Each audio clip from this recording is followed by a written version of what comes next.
नमस्कार विद्यार्थियों। हम चंबल नदी के ऊपर चर्चा कर रहे थे और चंबल नदी पे लास्ट में हमने लिखा था जलप्रपात के बारे में, है ना। और चूलिया और दमोह जलप्रपात के लिखने के साथ साथ में हम भारत और विश्व का भी लिखने लग गए थे, है ना। उसके बाद में हम पढ़ते हैं कि चंबल नदी पर दो प्रसिद्ध दुर्ग भी बने हुए हैं, जिनका नाम है, एक का नाम भैंसरोडगढ़ दुर्ग और एक का नाम गढ़ पैलेस दुर्ग। तो लिखिएगा, चंबल नदी पर दो दुर्ग भी बने हुए हैं। कितने? दो दुर्ग भी बने हुए हैं। दो दुर्ग भी बने हुए हैं।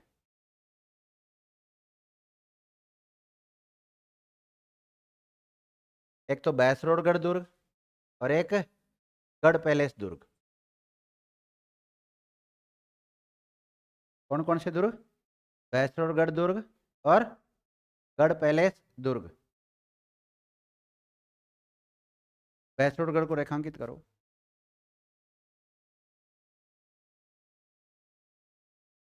भैंसरोडगढ़ दुर्ग। पहली बात तो ये बताओ, भैंसरोडगढ़ दुर्ग है कहाँ पर? देखिएगा, यह दुर्ग चित्तौड़गढ़ में स्थित है। कहाँ पर है? चित्तौड़गढ़ में स्थित है।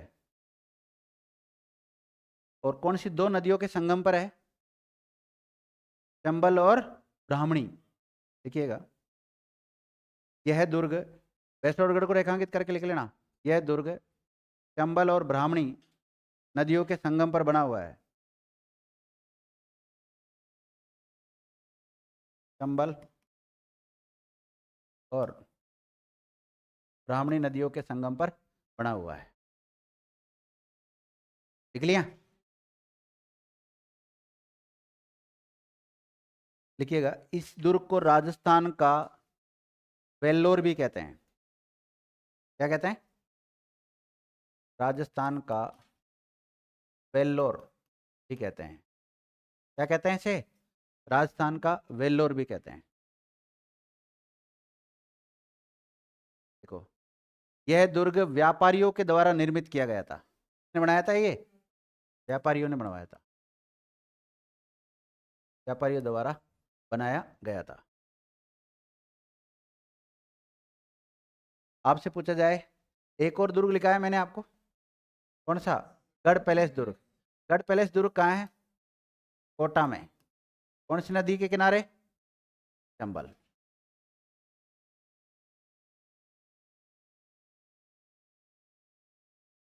लिख लिया दोनों के बारे में?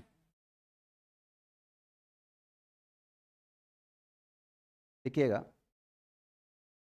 चंबल नदी पर, कैसे लिख सकते हो, चंबल नदी 3 वन्य जीव अभ्यारण्य से होकर भी गुजरती है। चंबल नदी 3 वन्य जीव अभ्यारण्य से होकर गुजरती है।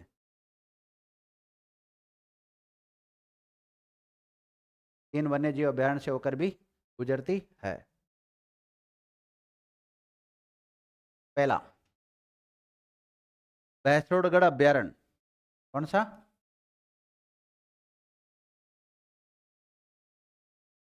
भैंसरोडगढ़ अभ्यारण्य।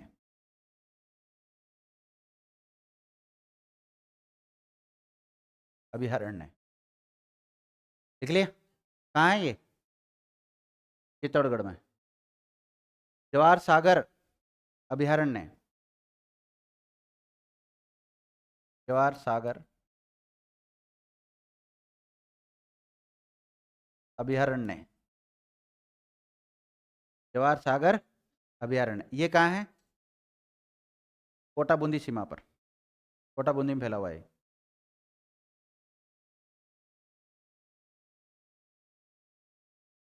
लिख लिया?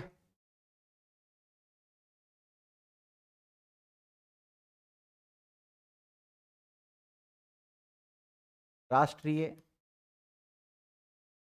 चंबल नदी या चंबल घड़ियाल अभ्यारण्य। चंबल घड़ियाल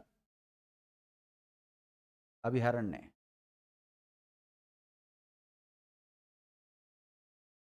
अभयारण्य। राष्ट्रीय चंबल घड़ियाल अभयारण्य। राष्ट्रीय चंबल घड़ियाल अभयारण्य। देख लिया। इसको रेखांकित करो आप तीसरे बड़े को। ये 3 राज्यों में फैला हुआ है। कितनों में फैला हुआ है? 3 राज्य। 3 कौन कौन से? एमपी, राजस्थान और देखो, ये 3 राज्यों में फैला हुआ है। इसका विस्तार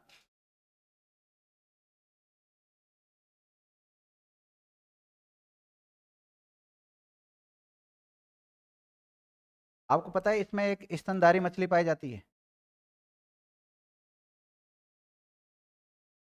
क्या नाम है उसका?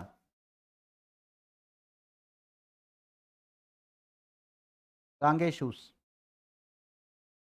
देखिएगा, इस अभयारण्य में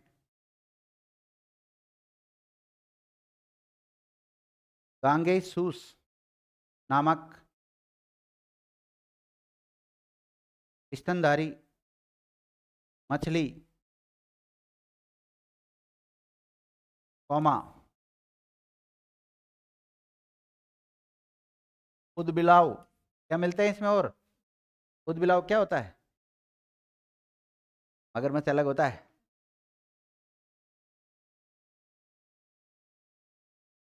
कौमा मगरमच्छ पाए जाते हैं।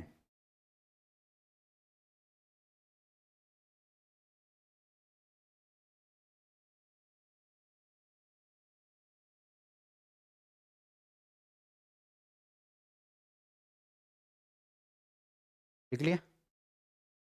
देखो, चंबल नदी के दोनों ओर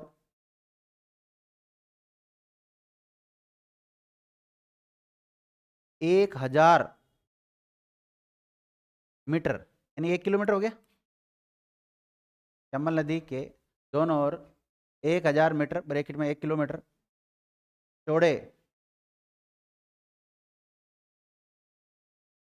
इस अभयारण्य को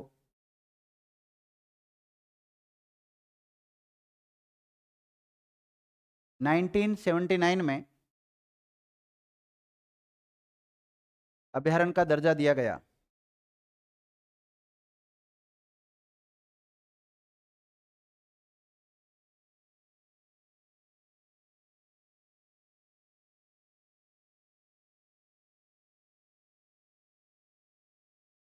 देख लिया।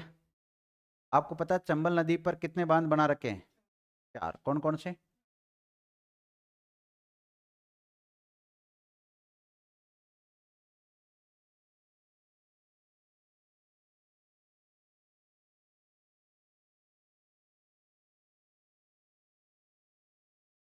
देखो, गांधी सागर बांध है एक तो एमपी में, फिर राजस्थान में 3 है, राणा प्रताप सागर बांध, जवाहर सागर बांध और कोटा बैराज। 4 बांध है और चारों का क्रम भी आपको पता होना चाहिए। इसमें से केवल एक एमपी में है। एक एमपी में। एमपी में कौन सा है? बाकी तीनों ये राजस्थान। तो लिखिएगा, चंबल नदी घाटी परियोजना। चंबल नदी घाटी परियोजना।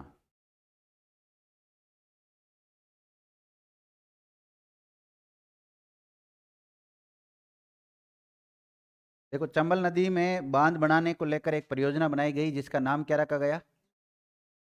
चंबल नदी घाटी परियोजना। अब देखो, ये डैम बनाए गांधी सागर बांध और राणा प्रताप सागर बांध और जवाहर सागर बांध, कोटा बैराज, तो इसका यूपी को तो कोई फायदा नहीं मिलने वाला। तो ये जो परियोजना होगी, ये कौन से 2 स्टेट की होगी? एमपी और राजस्थान की। देखिएगा,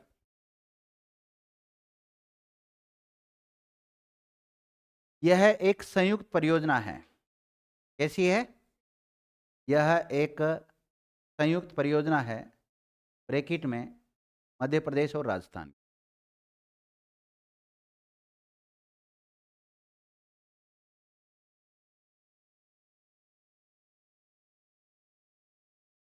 लिख लिए? अगला फैक्ट लेके आ।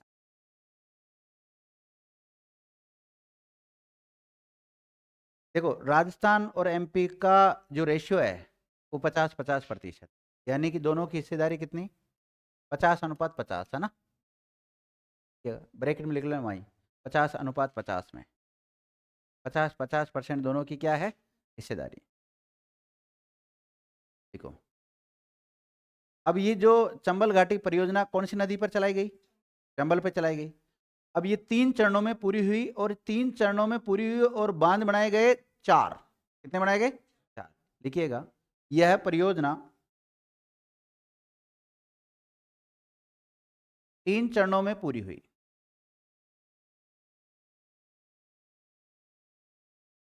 जिसमें 4 बांधों का निर्माण किया गया। कितनों का? देखो विद्यार्थियों, शॉर्ट में लिखा देता हूं, फिर डिटेल लिखाऊंगा। देखो, प्रथम चरण, कौन सा चरण? प्रथम चरण में कौन से बांध बनाया गया? तो प्रथम चरण में 2 बांध बनाए गए, एक तो गांधी सागर बांध एमपी का, और एक कोटा बैराज। प्रथम चरण में लिख लेना, गांधी सागर बांध, दूसरा कोटा बैराज। कोटा बैराज।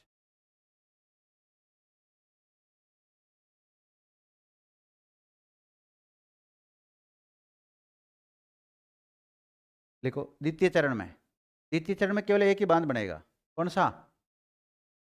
राणा प्रताप। राणा प्रताप सागर बांध। राणा प्रताप सागर बांध। और तृतीय चरण में लिख लो, जवाहर सागर। तीसरे चरण में कौन सा बनेगा? जवाहर सागर। जवाहर सागर बांध। लिखो, चंबल विश्व की एकमात्र ऐसी नदी है जिस पर 100 किलोमीटर के दायरे में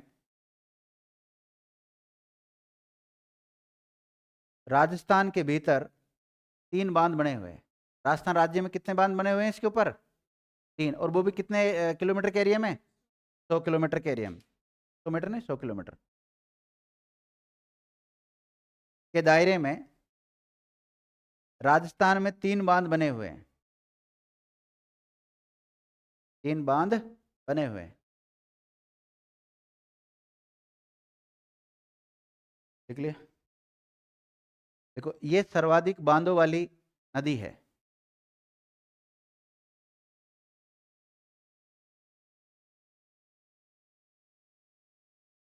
देखो, चंबल नदी पर मुख्य रूप से कितने बांध बने हुए हैं? 4। और 4 में से 3 किस में? ये तो लिखाने की आवश्यकता नहीं ना। एक कहाँ है? एमपी में।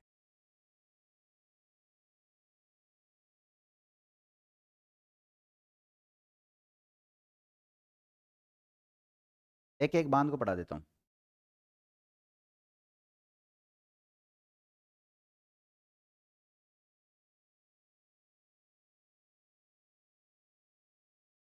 चलो, सबसे पहले कौन सा आएगा? गांधी सागर बांध। हेडिंग डालो, गांधी सागर बांध।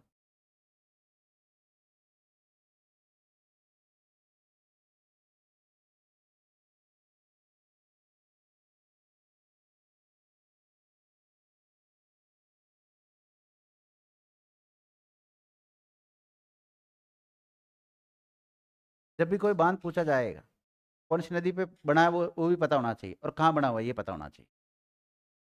लिखिएगा, नदी का नाम लिख लो, चंबल नदी। कौन सी नदी पे बना हुआ है? चंबल नदी पर।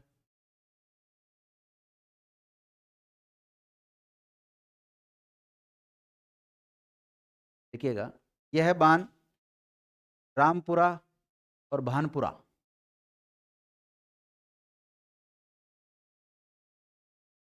रामपुरा भानपुरा के मध्य के मध्य स्थित है।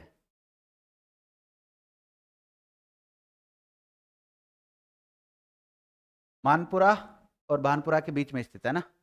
और ये जो लोकेटेड है ये कहाँ पर है? मंदसौर में। कहाँ पर है? मंदसौर। और मंदसौर कहाँ है? एमपी में। समझ जाओगे इसकी लोकेशन कहाँ है।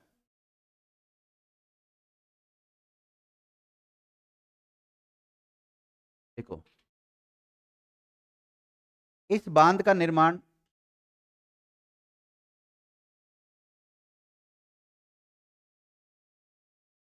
चंबल नदी घाटी परियोजना के पहले चरण में हुआ था। कब हुआ था? पहले चरण में हुआ। प्रथम चरण में बनाया था ना इसको। प्रथम चरण में हुआ था 1953 से 60 के बीच में। कब? 1953 से 60 के बीच में इसका। लिख लिया। जब भी कोई बांध बनता है तो आपको पता है कोई बड़ा नेता आके उसका क्या करता है? उद्घाटन करता है। तो इसका उद्घाटन उस समय किया था भारत के प्रधानमंत्री जवाहरलाल नेहरू ने किया। देखिएगा, इस उद्घाटन जवाहरलाल नेहरू ने, तात्कालिक प्रधानमंत्री थे भारत के। देख लिया।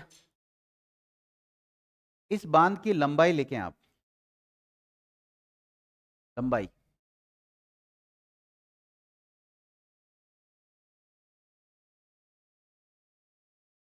513 मीटर।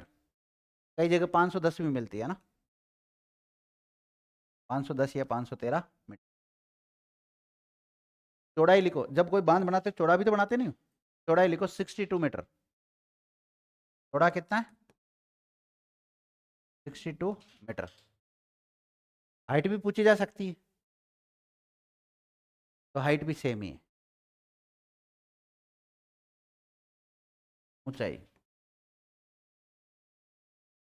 62 मीटर। देखो, इस बांध से विद्युत भी उत्पादित होती है। तो लिखो, इस बांध से जल विद्युत भी उत्पादित होती है।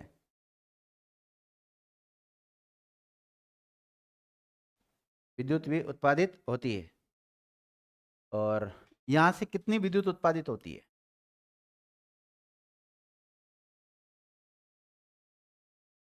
100, अरे लिखा का जा रे, 115 मेगावाट। कितनी एनर्जी प्रोडक्ट होती है यहाँ से? 115 मेगावाट। लिख लिया। देखो, यहाँ पर 5 यूनिट लगा रखी है। अब बताओ, 115 हो जाए और 5 यूनिट कितनी? 23 की 23 इंटू 5 की ये ऐसे लिखो। यहाँ पर 5 यूनिट लगा रखी है, प्रत्येक यूनिट से 23 मेगावाट उत्पादित होता है।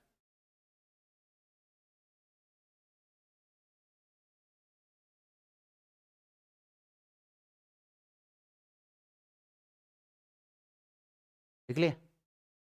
अब देखो, चंबल पर जितने भी बांध बने हुए हैं उसमें से एकमात्र बांध कहाँ पर है? एमपी में। लिखिएगा, चंबल पर बने बांधों में से एकमात्र बांध यही है जो कि मध्य प्रदेश में स्थित है। जो कि एमपी में स्थित है।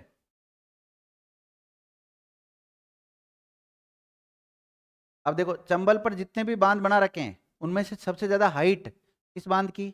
इसी बांध की। देखो, चंबल पर स्थित बांधों में, चंबल नदी पर बने हुए बांधों में सर्वाधिक ऊंचाई इसी बांध की है। सर्वाधिक ऊंचाई इसी बांध की है। सर्वाधिक ऊंचाई भी इसी बांध की भी।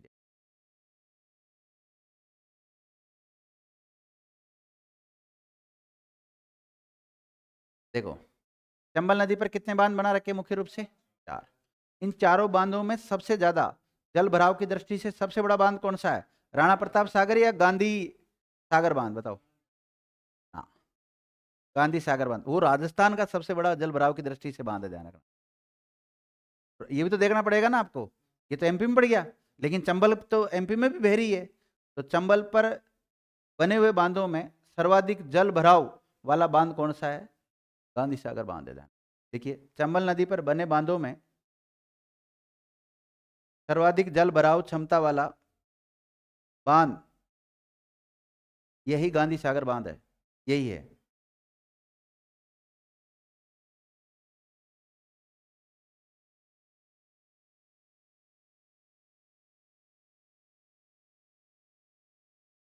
देख लिया विद्यार्थियों, तो अपना कौन सा बांध कंप्लीट हो गया। और हर बांध के बाद में एक दो लाइन जरूर छोड़ दिया करो, कभी कुछ एक्स्ट्रा फैक्ट मिले तो ऐड कर दो उसको। देखो, मैं आगे आपको एक चैप्टर पढ़ाऊंगा और उस चैप्टर का नाम होगा राजस्थान की बड़ी, मध्यम, छोटी परियोजनाएं। छोटी छोटी तो यहाँ पे कहीं पे भी लपेटे में नहीं आएगी, वो तो उनको तो वहाँ पढ़ानी पड़ेगी। लेकिन जो बड़ी परियोजनाएं आ गई उनको मैंने यहाँ लिखा दी, फिर वहाँ पे एक नोट डलवाऊंगा।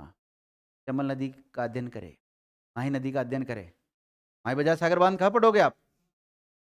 या कोई एक्स्ट्रा फैक्ट वहाँ हो गए तो ये ऐड करवा देंगे, उसको क्या दिक्कत है, इसलिए जगह जरूर छोड़ें आप। दूसरा लिखे, राणा प्रताप सागर बांध, हेडिंग डालो, राणा प्रताप सागर बांध। पूरा पेज मत छोड़ो रे।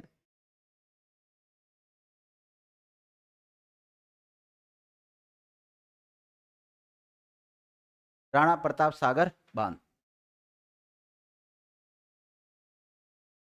राणा प्रताप सागर बांध।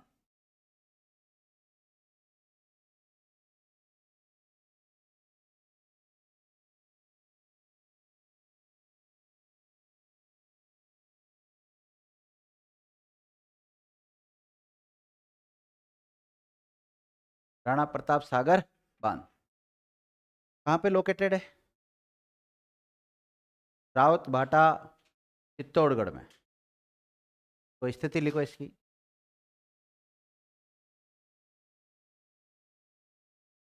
आधे तो है ना बच्चे बावड़े हो जाते हैं। बावड़े किस लिए होते हैं? जब चंबल नदी पढ़ते हैं ना वो, तो उनको एक तो रावत भाटा डिस्टर्ब करता है, और एक भैंसडोड़गढ़, और एक चौरासीगढ़। ठीक है। ये दो तीन शब्दावली है जो उनको थोड़ा सा डिस्टर्ब करती है, क्योंकि इनका सबका योगदान है कुछ न कुछ। तो ये रावत भाटा कहाँ है? और जो अगर कभी घूम के आ गया ना इस इलाके में, तो वो कोटा के नजदीक ही देखता है उसको, रावत भाटा को। तो इसलिए वो कोटा बताता है। उसने पढ़ा नहीं है लेकिन देखा जरूर है उसको। मेरे साथ भी यही होता था। मैं भी पहले चित्तौड़ से जैसे वहां गया ना कोटा, तो चित्तौड़ तो काफी दूर पड़ जाता है और कोटा के बिल्कुल नजदीक है रावत भाटा। मेरे से भी अगर किसी ने पहली बार पूछा होगा ये सवाल, तो मैंने भी जवाब क्या दिया था? कोटा ही दिया था। लेकिन जब वास्तव में देखा तो कोटा नहीं है, कहाँ पर है? चित्तौड़गढ़ में। बिल्कुल सीमा टच है।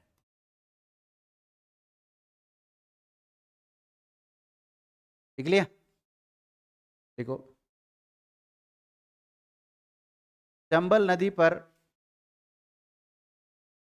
बने हुए बांधों में राजस्थान में स्थित सर्वाधिक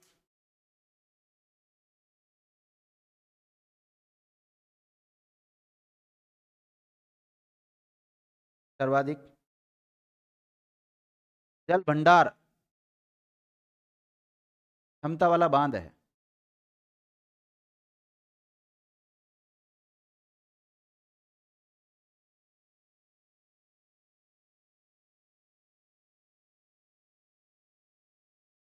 देखो, इसका निर्माण चंबल घाटी परियोजना के चंबल नदी घाटी परियोजना के दूसरे चरण में हुआ।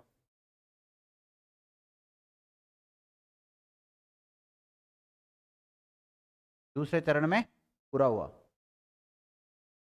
कौन से चरण में हुआ था? दूसरा चरण 1960 टू 70, 60 से 60 से लेकर 70। अरे लेकर 1960। हाँ, तू बोला था मैंने।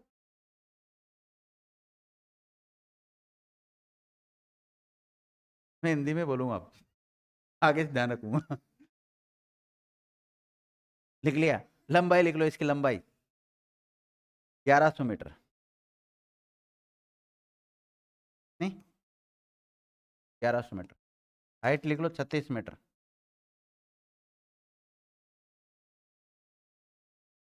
1100 मीटर। हाइट लिख लो 36 मीटर।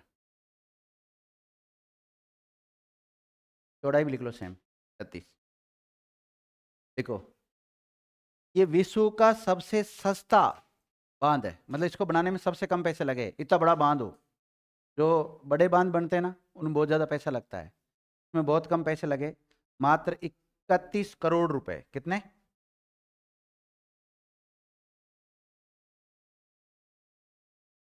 31 करोड़ रुपए लगाए इसमें।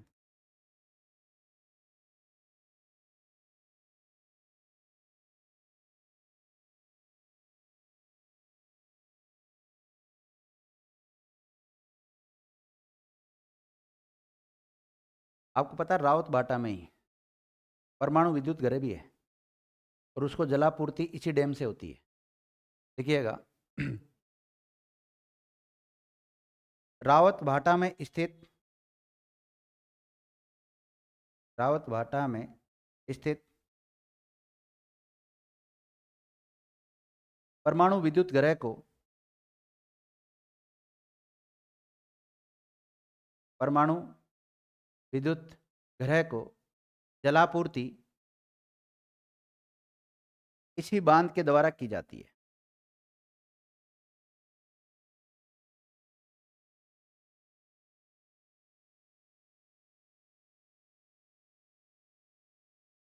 निकले विद्यार्थियों? देखिएगा, परमाणु विद्युत गृह को रेखांकित कर लो। देखो, ये बिजली घर है ना, परमाणु आधारित है ना बिजली घर। ये बिजली घर कनाडा के सहयोग से स्थापित किया गया है। इसके सहयोग से? कनाडा।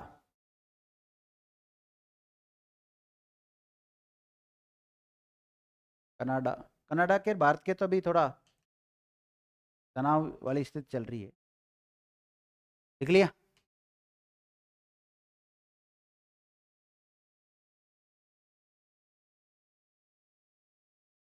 अब तीसरा लिख लें? ये टाइम हो गया आपका खाना खाने का, टाइम हो गया। चलो ठीक, अभी होगा भी नहीं वैसे। अब जवाहर सागर बांध बचा है और कोटा बैराज बचा है, ध्यान रखना। और वैसे चंबल नदी तो बच रही है अभी, काफ़ी कुछ फैक्ट है चंबल नदी के बारे में, तो चंबल नदी थोड़ी लंबी चले, है ना। ठीक है, आज की क्लास को यहीं विराम देते हैं। धन्यवाद।